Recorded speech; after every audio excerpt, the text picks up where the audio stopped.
கேரளாவில் பயன்படுத்தக்கூடிய ஒரு நேச்சுரல் ஹேர் டையை தான் இன்றைக்கி நம்ம ரெடி பண்ணியிருக்கோம். இந்த ஹேர் டையை தான் எங்கள் அம்மம்மா வந்து எங்கள் அம்மாவுக்கு ரெகுலராக பயன்படுத்திட்டு வந்தாங்களாம். அதனால தான் என்னமோ அவங்களுக்கு நரைமுடிகளே இல்லாமல் இருந்துச்சு. ஆனால் அதே மாதிரி முடியும் நல்லா காடு மாதிரி வளர்ந்துருந்துச்சு. எங்கள் அம்மாவுக்கு எப்பயுமே முடி வந்து முட்டிக்கு கீழே இருக்குங்க, அவ்வளோ முடி இருக்கும். என்னென்னா இந்த ஹேர் டையை வந்து அவங்க ரெகுலராக ஃபாலோ பண்ணிட்டு வந்ததுனால அவ்வளோ முடி வளர்ந்து நல்லா கருகருன்னு வளர ஆரம்பிச்சிது. அந்த ஹேர் டையை தான் இன்றைக்கி நம்ம ப்ரிப்பேர் பண்ணியிருக்கோம். இன்றைக்கி இதை வந்து எப்படி நம்ம ப்ரிப்பேர் பண்ண போகிறோம், இதில் என்னென்ன முக்கியமான இன்க்ரீடியன்ஸ் நம்ம சேர்த்து ரெடி பண்ண போகிறோம் அப்படின்றத வீடியோக்குள்ளே போய் டீட்டெயிலாக பார்த்துட்டு வந்துடலாம். வாங்க ஃப்ரெண்ட்ஸ், வீடியோக்குள்ளே போகலாம். நம்ம ஹேர் டை ரெடி பண்ண போகிறோம். அதுக்கு இந்த மாதிரி மிக்ஸி ஜார் ஒன்று எடுத்துக்கோங்க. இதில் வந்து நம்ம ஃபஸ்ட்டாக என்ன ஆட் பண்ண போகிறோம் அப்படின்னா, 1 ஸ்பூன் அளவுக்கு வெள்ளை கரிசலாங்கண்ணி பொடியை வந்து ஆட் பண்ணிக்கோங்க. உங்களுக்கு தேவைப்படுற அளவுக்கு எடுத்துக்கோங்க. உங்களுடைய முடியோட லென்த்துக்கு தகுந்தது மாதிரி கரிசலாங்கண்ணி பொடியை வந்து ஆட் பண்ணிக்கோங்க. இது நமக்கு எல்லா நாட்டு மருந்து கடையிலையும் கிடைக்கும். அடுத்து நம்ம இதில் ஆட் பண்ண போகிறது என்னென்னா, நெல்லிக்காய் பொடி தான் ஆட் பண்ண போகிறோம். அதாவது ஆம்லா பவுடர், அதுவும் 1 ஸ்பூன் அளவுக்கு இதில் வந்து ஆட் பண்ணிக்கோங்க. இப்போ இது 2 மட்டும் தான் நம்ம ஆட் பண்ணியிருக்கோம். அடுத்து நம்ம இது கூட என்ன ஆட் பண்ண போகிறோம் அப்படின்னா, இது அப்படியே இருக்கட்டும். இப்போ இதில் வந்து நம்ம ஆட் பண்ண போகிறதுக்கு நம்ம கொஞ்சமாக செம்பருத்தி பூக்கள் தான் எடுத்துருக்கோம். இந்த செம்பருத்தி பூக்களை நல்லா வாஷ் பண்ணிட்டு எடுத்துக்கலாம். காம்புகள்லாம் இல்லாமல் இருக்கணும். இந்த மாதிரி பச்சை கலரில் இருக்க காம்பெல்லாம் அடிப்பகுதியெல்லாம் நம்ம கிள்ளி எடுத்துடலாம். ஃப்ரெஷ்ஷான பூ தான் ஆட் பண்ணோம் அப்படின்றதுலாம் கிடையாது. இந்த மாதிரி பழைய பூக்களாக இருந்தாலும் தாராளமாக நீங்கள் வந்து இதில் ஆட் பண்ணிக்கலாம். அப்படியே உங்கள்கிட்ட பூக்கள் இல்லை அப்படின்னா தாராளமாக பொடி வந்து ஒரு 3 ஸ்பூன் அளவுக்கு இதில் வந்து ஆட் பண்ணிக்கோங்க. நம்ம இதை வந்து அரைச்சி தான் எடுக்க போகிறோம். இப்போ நம்ம இது எல்லாத்தையும், இந்த பூக்கள் எல்லாத்தையுமே மிக்ஸி ஜாரில் ஆட் பண்ணிக்கலாம். இப்போ காம்புகள் எல்லாமே நம்ம எடுத்தாச்சு. எடுத்து நல்லா பிழிஞ்சிட்டு மிக்ஸி ஜார்லேயே நம்ம ஆட் பண்ணிக்கலாம். ஒரு 10-15 பூக்கள் இருந்தால் போதுமானது. அடுத்து நம்ம இதில் என்ன ஆட் பண்ண போகிறோம் அப்படின்னா, செம்பருத்தி இலைகளை ஆட் பண்ணிக்க போகிறோம்.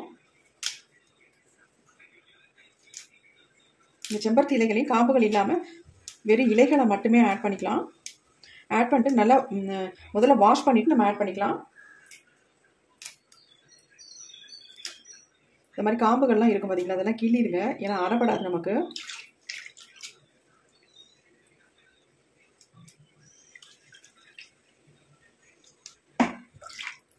இப்போ இதையும் நல்லா தண்ணியெல்லாம் பிழிஞ்சிட்டு நம்ம இதை ஆட் பண்ணிக்கலாம்.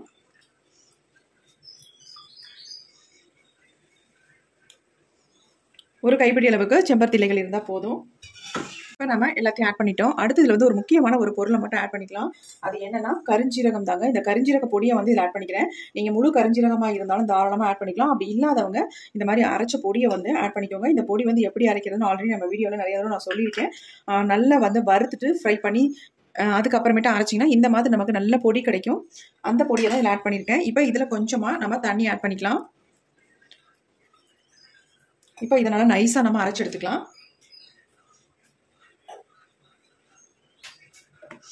இப்போ நல்லா நைஸாக நான் அரைச்சி எடுத்துகிட்டு வந்துடுறேன். இப்போ நம்ம அரைச்சி எடுத்துகிட்டு வந்தாச்சு. பாருங்கள் எப்படி இருக்குது அப்படின்ட்டு. நல்லா இப்போயே நல்ல ஒரு பிளாக் கலரில் நமக்கு இருக்குது.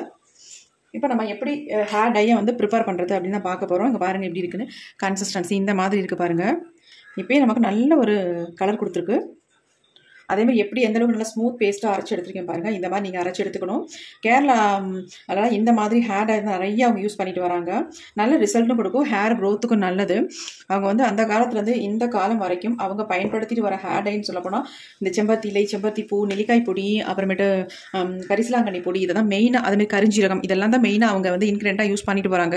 அதனால தான் அவங்க ஹேர் வந்து நல்லா க்ரோ ஆகுது. அது மட்டும் இல்லை, நல்லா கருன்னு க்ரோ ஆகுது. இப்போ அதே மாதிரி தான் நம்மளும் அந்த ஹேர் டையை வந்து ப்ரிப்பேர் பண்ணியிருக்கோம். கண்டிப்பாக இதே மாதிரி நீங்களும் ப்ரிப்பேர் பண்ணுங்கள். நல்ல ரிசல்ட் கொடுக்கும் இந்த ஹேர் டை. இப்போயே பாருங்கள் நமக்கு எந்த அளவுக்கு நல்லா கருன்னு இருக்குது பாருங்கள். இப்போ நம்ம அடுத்து நம்ம அரைச்ச இந்த பேஸ்ட்டை வந்து நம்ம ஒரு இரும்பு கடாயில் போட்டுக்கலாம். எப்படி பாருங்கள் இருக்குன்ட்டு. சூப்பராக அரைப்பட்டு வந்திருக்கு. கொஞ்சம் கூட ஒரு பிசுறு இல்லை. நம்ம இதனால் அதை வந்து வடிகட்ட வேண்டிய அவசியமும் இல்லை. இப்போ இதில் வந்து கொஞ்சமாக நான் தண்ணி விட்டு கழுவி இதில் ஊற்றிக்கிறேன்.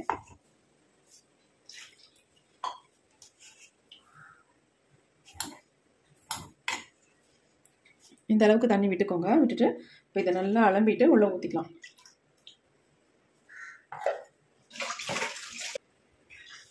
இப்போ நல்லா அந்த மாதிரி கலந்து விட்டுடலாம்.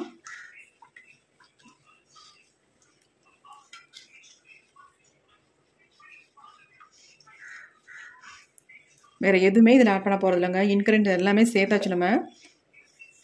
இப்போ நம்ம இதை இப்படியே பயன்படுத்துறதோட நம்ம அடுப்பில் வச்சு நல்லா சூடுபடுத்திட்டு நம்ம பயன்படுத்தும் போது நல்லா எஃபெக்டிவாக இருக்கும். நமக்கு ஹேரில் நல்லா பிடிக்கும் கலரும். இப்போ நம்ம இதை அப்படியே நம்ம அடுப்பில் வச்சிடலாம். இப்போ நம்ம அடுப்பில் வச்சாச்சு. நம்ம ஸ்டவ்வை ஆன் பண்ணிடலாம். எப்படி ஒரு பேஸ்ட் மாதிரி இருக்குது பாருங்கள். இப்போ நல்லா திக்காக இந்த மாதிரி தான் நீங்கள் அரைச்சி எடுத்துக்கணும். ரொம்ப தண்ணி விட்டு அரைக்க வேண்டாம். கொஞ்சம் நல்லா கொதி வரட்டும். கண்டிப்பாக இதை வந்து நீங்கள் ரெடி பண்ணும்பொழுது ஒரு அயன் கடாயில் ரெடி பண்ணிங்கன்னா ரிசல்ட் நமக்கு நல்லாயிருக்கும். பாருங்கள், இதுலேயே கலர் வந்து ஏற்கனவே நமக்கு வந்து கலர் நல்லா சேஞ்ச் ஆகி தான் இருந்துச்சு. இப்போ நல்லாவே கலர் வந்து சேஞ்ச் ஆகிருக்கு பாருங்கள். ஓவர் நைட் வச்சுட்டு பயன்படுத்துங்க. அப்படிலாம் ஒரு 5 ஹவர்ஸ் மட்டுமே வச்சுட்டு நீங்கள் இதை வந்து பயன்படுத்தணும். ரெடி பண்ண உடனே உங்கள் ஹேரில் அப்ளை பண்ணாதீங்க. எந்த ஹேர் டைமாக இருந்தாலும் ரெடி பண்ண உடனே நம்ம ஹேரில் அப்ளை பண்ண வேண்டாம். நல்ல ரிசல்ட் நமக்கு வந்து கிடைக்காது. அதுக்காக தான் சொல்கிறேன்.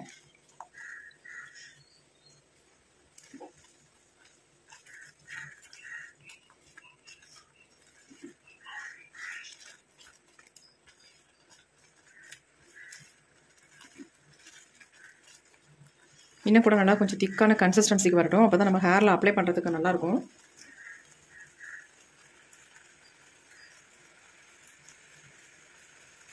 உங்களுக்கு நேச்சுரலாக செம்பருத்தி பூக்கள் கிடைக்கல, அதேமாதிரி செம்பருத்தி இலை கிடைக்கல அப்படின்னா தாராளமாக உங்களுக்கு வந்து நாட்டு மருந்து கடையில் எல்லாமே பொடிகள் வந்து கிடைக்கிது. அப்படி இல்லைன்னா ஆன்லைனில் கூட நீங்கள் வாங்கிக்கலாம். இப்போ தான் எல்லா பொடியுமே நமக்கு கிடைக்க ஆரம்பிச்சிருச்சுல, அதனால் ஆன்லைனில் கூட நீங்கள் வாங்கிக்கலாம். இப்போ பாருங்கள், நல்லா வந்து கலரும் நல்லா ஒரு டார்க் கலருக்கு மாறிடுச்சு. அது மட்டும் இல்லை, கொஞ்சம் நல்லா திக்கான கன்சிஸ்டன்சிக்கு வந்துருச்சு. இப்போ இதை வந்து நம்ம ஸ்டவ்வை சுவிச் ஆஃப் பண்ணிடலாம். இந்த அளவில் நமக்கு கன்சிஸ்டன்சி இருந்தால் தான் ஹேரில் அப்ளை பண்ணுறதுக்கு நல்லாயிருக்கும். இப்போ ஸ்டவ்வை வந்து சுவிச் ஆஃப் பண்ணிட்டேன். இது கொஞ்சம் ஆறுனதுக்கப்புறம் ஒரு 5 ஹவர்ஸ் மட்டும் நம்ம ஒரு மூடியை போட்டு மூடி வச்சிடலாம். அப்போ தான் நமக்கு நல்லா அயன்லாம் இறங்கி நல்ல ஒரு ரிசல்ட் நமக்கு நல்லாயிருக்கும். இப்போ நம்ம ரெடி பண்ண ஹேர் டை இந்த அளவுக்கு கலர் வந்து நல்லா சேஞ்ச் ஆகிருக்கு. ஓரளவுக்கு சேஞ்ச் ஆகிடுச்சு. 5 ஹவர்ஸ் நம்ம விட்டுட்டு இதை வந்து எடுத்து அப்ளை பண்ணி பார்க்கலாம். நல்ல ஒரு பிளாக் கலருக்கு சேஞ்ச் ஆகும். அது வரைக்கும் நம்ம இதை வந்து 5 ஹவர்ஸ் விட்டலாம் போதும். இப்போ ஒரு மூடியை போட்டு நம்ம மூடி வச்சிடலாம். அப்படியே இருக்கட்டும். இப்போ 5 மணி நேரத்துக்கு மேலே ஆயிடுச்சு. ஹேர் டை எந்த அளவுக்கு நமக்கு ரிசல்ட் வந்திருக்கு அப்படின்னு பார்க்கலாம். பாருங்கள், எந்த அளவுக்கு கலர் வந்து நல்லா சேஞ்ச் ஆகிருக்கு. இப்படியே நீங்கள் உங்கள் ஹேர்லாம் எடுத்து அப்ளை பண்ணிக்கலாம். அப்ளை பண்ணுறதுக்கு முன்னாடி உங்கள் ஹேரில் ஆயில் இல்லாத ஹேராக இருக்கணும். அப்போ தான் நீங்கள் வந்து உங்கள் ஹேரில் அப்ளை பண்ணணும். அப்போ தான் நமக்கு நல்ல ரிசல்ட் கிடைக்கும். பாருங்கள் எப்படி இருக்குது அப்படின்ட்டு. நார்மலாக இளநரைகள் இருக்கிறவங்க இந்த ஹேர் டையை வந்து நீங்கள் அப்ளை பண்ணிட்டு வரலாம். இதுவே உங்களுக்கு அதிகமாக ஹேரில் வந்து ஒயிட் ஹேர் இருக்குது அப்படின்றவங்க இதில் என்ன பண்ணணும் அப்படின்னா அதையும் நான் சொல்லிடுறேன். இதில் வந்து அவரி பொடி ஆட் பண்ணிக்கோங்க. 1 ஸ்பூன் அளவுக்கு நீங்கள் அவரி பொடி உங்கள் முடிக்கு தகுந்தது மாதிரி நீங்கள் வந்து ஆட் பண்ணிக்கலாம். இந்த மாதிரி ஆட் பண்ணிவிட்டு உங்கள் ஹேரில் ஃபுல்லாக நீங்கள் அப்ளை பண்ணி விட்டுக்கலாம்.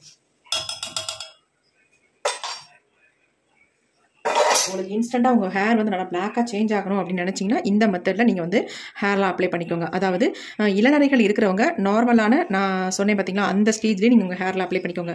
இதுவே உங்கள் முடி வந்து ஃபுல்லாகவே ஒயிட்டாக இருக்குது, நமக்கு வந்து நல்லா ஃபுல்லாக பிளாக்காக மாறணும் அப்படின்னா நீங்கள் அவரி பொடியை ஆட் பண்ணிவிட்டு இந்த மாதிரி உங்கள் ஹேரில் அப்ளை பண்ணிக்கோங்க. அவரி பொடியை ஆட் பண்ண உடனே உங்கள் ஹேரில் அப்ளை பண்ணிடுங்க. ஒரு 10 நிமிஷம் அல்லது 1/4 மணி நேரம் மட்டும் விட்டுட்டு அதுக்கப்புறமேட்டு அப்ளை பண்ணிக்கோங்க. நல்ல ரிசல்ட் கொடுக்கும். உங்கள் முடி வந்து நல்லா வந்து கருகருன்னு மாறிடும். அந்தளவுக்கு ஒரு எஃபெக்டிவான ஹேர் டை தான் இன்றைக்கி நம்ம ப்ரிப்பேர் பண்ணியிருக்கிறது. உங்களுக்கு பார்க்கும்போது நல்லா வந்து கலர் வந்து சேஞ்ச் ஆகிருக்கு பாருங்கள். இது வந்து நீங்கள் ஓவர் நைட் வச்சிங்கன்னா இன்னும் உங்களுக்கு நல்ல ரிசல்ட் கிடைக்கும். நான் வந்து ஒரு 5 ஹவர்ஸ் தான் வச்சேன். அது முன்னாடி நான் எடுத்துட்டேன். ஏன்னா என்னுடைய ஹேரில் அப்ளை பண்ண போகிறேன். அதுக்காக நான் 5 ஹவர்ஸ் வச்சுட்டு நான் எடுத்தாச்சு. நல்லா இப்போ பாருங்கள் கலந்து விட்டாச்சு. இந்த மாதிரி கன்சிஸ்டன்சியில் இருந்துச்சுன்னா உங்கள் ஹேரில் நல்லா பிடிக்கும். நல்லா வந்து ஹேரில் நிற்கும். இல்லைனா அப்படியே முகத்து பக்கம் வழிய ஆரம்பிச்சிடும். இந்த மாதிரி நல்லா ஹேர் ஃபுல்லாக அப்ளை பண்ணிவிட்டுங்க இந்த கன்சிஸ்டன்சியில். இப்போ நம்ம அவரி பொடி ஆட் பண்ணி ஒரு 15 மினிட்ஸ்க்கு மேலே ஆயிடுச்சு. இங்கே பாருங்கள் எப்படி இருக்குன்ட்டு. நல்ல வந்து கலர் வந்து சேஞ்ச் ஆகி வந்திருக்கு. இப்போ நம்ம ஹேரில் தான் அப்ளை பண்ண போகிறோம். இந்த மாதிரி கன்சிஸ்டன்சியில் இருந்தால் தான் உங்களுக்கு ஹேரில் அப்ளை பண்ண நல்லாயிருக்கும்.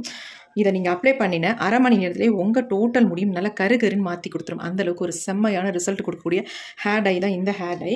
இப்போ அந்த ஹேர் டையை நம்ம ஹேரில் தான் அப்ளை பண்ண போகிறோம். அதுக்கு நம்ம ஒரு பவுலில் இந்த ஹேர் டையை வந்து ட்ரான்ஸ்ஃபர் பண்ணிக்கலாம்.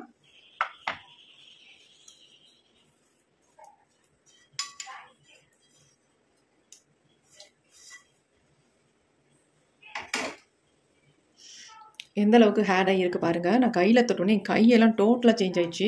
அந்தளவுக்கு சூப்பராக நல்லா வந்து பிடிக்குது கலருங்க. பாருங்கள் எப்படி இருக்குன்ட்டு. எப்படி இருக்குது பாருங்கள் ஹேர் டை. கண்டிப்பாக இதை வந்து ட்ரை பண்ணுங்கள். நல்ல ரிசல்ட் நமக்கு கொடுக்கும். எந்த விதமான ப்ராப்ளம் சைட் எஃபெக்ட் நமக்கு பண்ணாது. அவரிப்பொடி ஒத்துக்கல அப்படின்றவங்க தாராளமாக அதை வந்து ஸ்கிப் பண்ணிக்கிறது நல்லது தான். ஒத்துக்கிட்டால் மட்டும் அவரிப்பொடி அதில் ஆட் பண்ணிக்கோங்க. அப்படி இல்லைன்னா அவரிப்பொடி இல்லாமல் நான் சொன்ன மாதிரி நீங்கள் ரெடி பண்ணி உங்கள் ஹேரில் அப்ளை பண்ணிக்கோங்க. எக்ஸலண்ட்டான ரிசல்ட் கொடுக்கக்கூடிய ஹேர் டை தான். சூப்பராக இருக்கும். கண்டிப்பாக ட்ரை பண்ணி பாருங்கள். இந்த வீடியோ உங்களுக்கு பிடிச்சிருக்கும் அப்படின்னு நினைக்கிறேன். அப்படி யூஸ்ஃபுல்லாகவும் இருக்கும்னு நினைக்கிறேன். யூஸ்ஃபுல்லாக இருக்குன்னா ஒரு லைக் ஒன்று போட்டுக்கோங்க. அப்படியே சப்ஸ்கிரைப் பண்ணிக்கோங்க. பக்கத்தில் இருக்க பெல் ஐக்கானே கிளிக் பண்ணிக்கோங்க. நெக்ஸ்ட் ஒரு புதிய வீடியோவில் பார்க்கலாம். Thank you friends. You bye.